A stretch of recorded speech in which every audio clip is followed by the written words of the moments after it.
All right, so this is Shintoism by Brian Kim and Connor Choi. I, Connor, will be going through the presentation today and will be giving you guys a better idea of what Shintoism exactly is.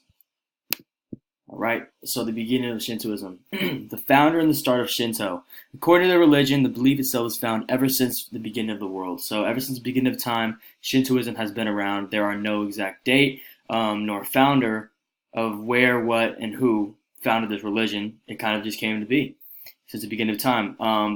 Everyone in Japan, the families, nations, all within Japan believe this, belief, and it is a core staple of Shintoism. The spread and growth of the religion has actually been tremendous, as about 80% are Shintoism in Japan. So about 80% of the Japanese living in Japan are Shinto. They are Shintoism. They believe in Shintoism. This is pretty much because Shintoism has been founded there, and I guess the Japanese are mainly gravitated to that religion because it's all they've known. It's kind of part of the culture. And 80%, so about 8 and 10, and this number's only grown in Japan. So Shintoism is huge and is predominantly the main religion in Japan. So beliefs and practices, the word Shinto or Kami literally means the way of the gods. The core belief revolves around Kami, meaning god or deity. Shintoism is a polytheistic with countless Kamis. So countless gods, polytheistic obviously means more than one god. Many traditional celebrations and holidays in Japan are tied to Shintoism. Countless people visit the shrine for many purposes, but mainly are visited in times of celebrations or festivals. So, people go to there to worship, pray, they pray, worship, give, their respects to the gods of Shintoism and the deities.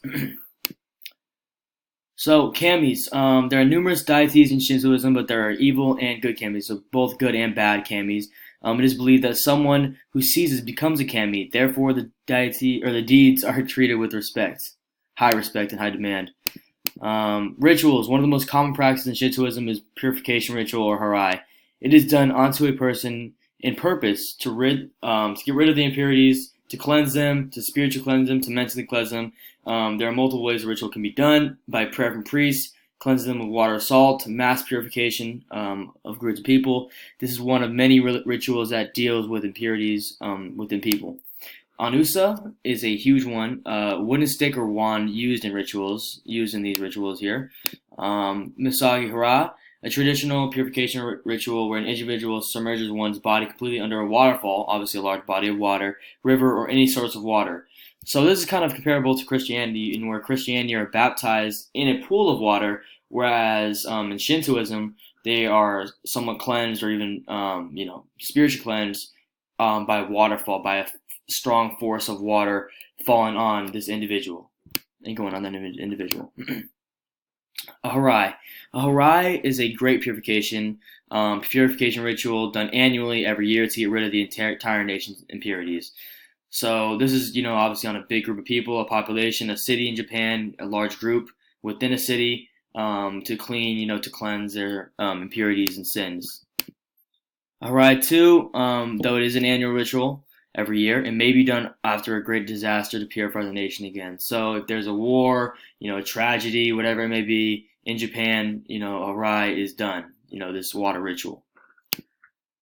A kagura is a dance ritual to pacify and energize deities or kamis, particularly directed to kami who have died recently, so that's kind of the purpose. It is related to Japan's origin of the story of kamis dancing for amateurs, what are they called? Amateurasa? It's kind of hard to pronounce, the sun deity, to restore the light to the universe. So it gives light back to the universe, kind of their way of showing respect and giving back. So here's kind of another form of the kagura. It looks like a big worship, almost a dance, upbeat, physical motion on what they're doing. And obviously it's done in a large group in a dancing form to give back and pay their respects to the gods, the kamis.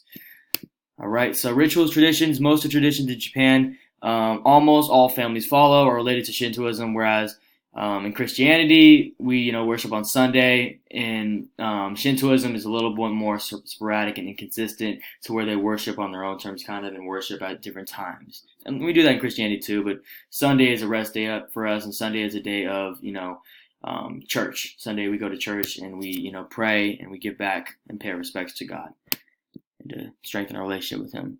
So here we go. Traditions look like excuse me, Hatsamiyamari.